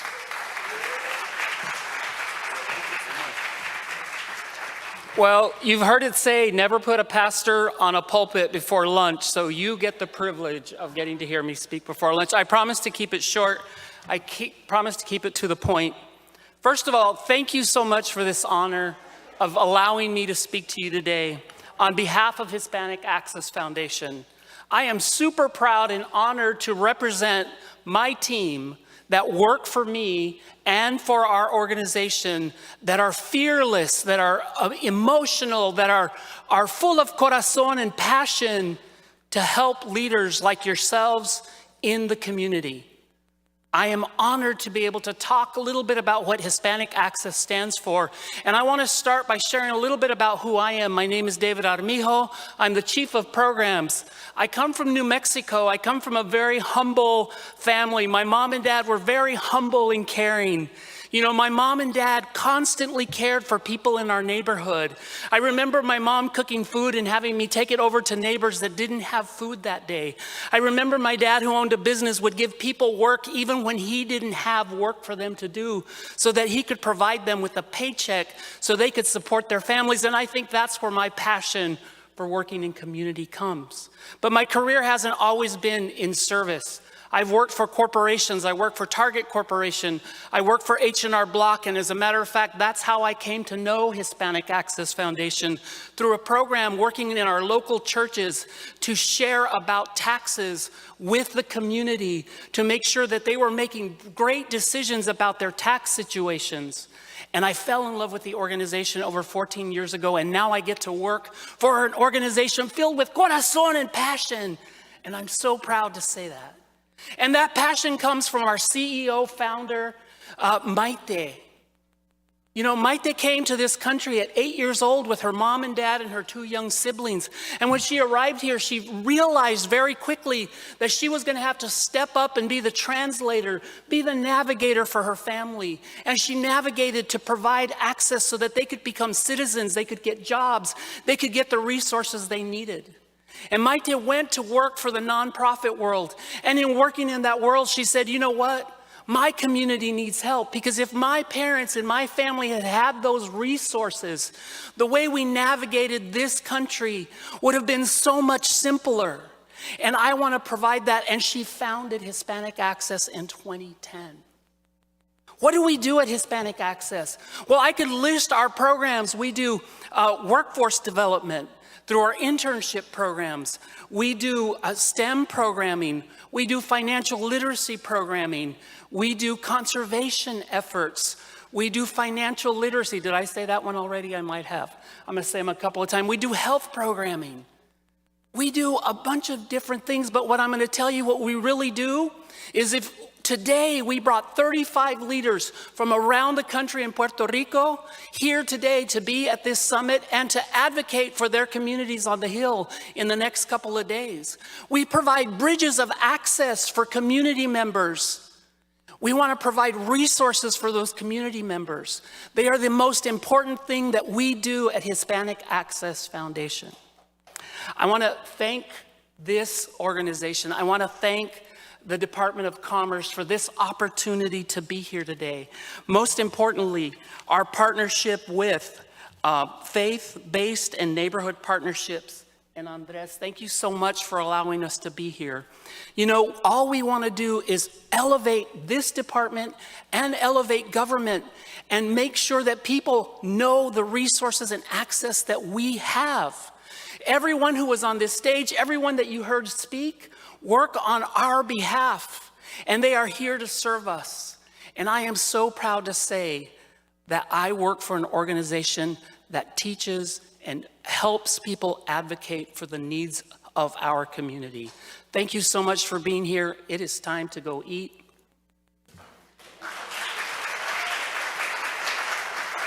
David, when are you running for Congress, man? That was incredible.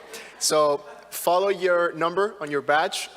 If you have a friend that you've seen, it's okay to sit at another table that you want to sit at. We're not going to be super strict about it. So let's follow Lieutenant Commander Calix, Dennis, and the team to the cafeteria. Eat all the food, please. Take some for your family. Like, we have to eat it all today.